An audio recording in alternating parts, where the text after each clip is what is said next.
hear from those paras, we want to do this job. But if we can't figure out how to make ends meet in the summer months, we won't come back.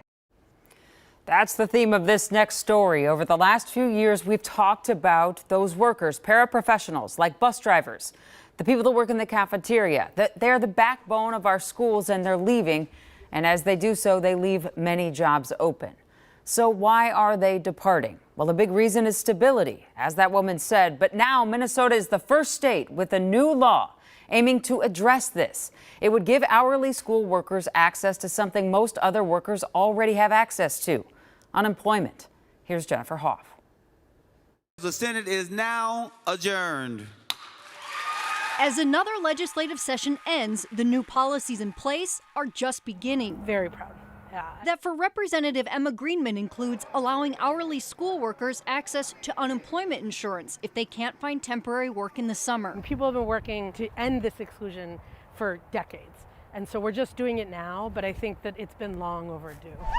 For 80 years, school bus drivers, paraprofessionals, and food service workers weren't legally able to access what Greenman calls a basic worker's right, a workforce predominantly people of color, women, and people over 50. I think that the legacy of this exclusion is really rooted in gendered and racist norms. The positions also born at a time when unions didn't exist. Hamline University professor David Schultz calling this change historic. This is an enormously big deal for the workers and really for workers' rights in Minnesota and in terms of setting a precedent across the United States. What it really does here is gives a group of workers who are otherwise relatively powerless and have been unable to protect themselves over time, gives them let us say, more bargaining power. The change has been a decades-long fight, and while it brings unemployment insurance now in line with how it covers other seasonal workers, it's also long-faced criticism. What do you say to the critics who might say, and I'm summarizing, hey, you knew this was a 9-month job when you took it?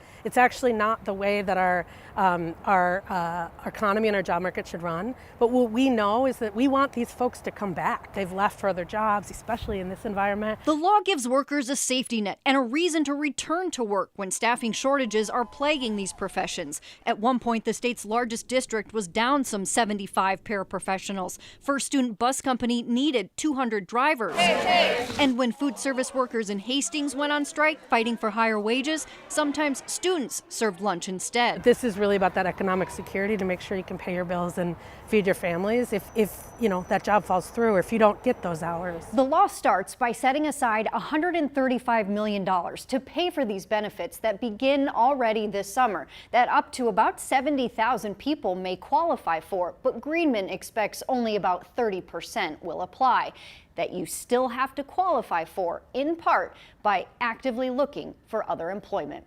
Back to you. It's a key point there about that actively looking part, and there's a lot more to it. If you have more questions about whether you would even be eligible for benefits during the summer, if you're this kind of worker, we want you to figure that out. So we have links to answers from the state to many questions on our website at KARE11.com.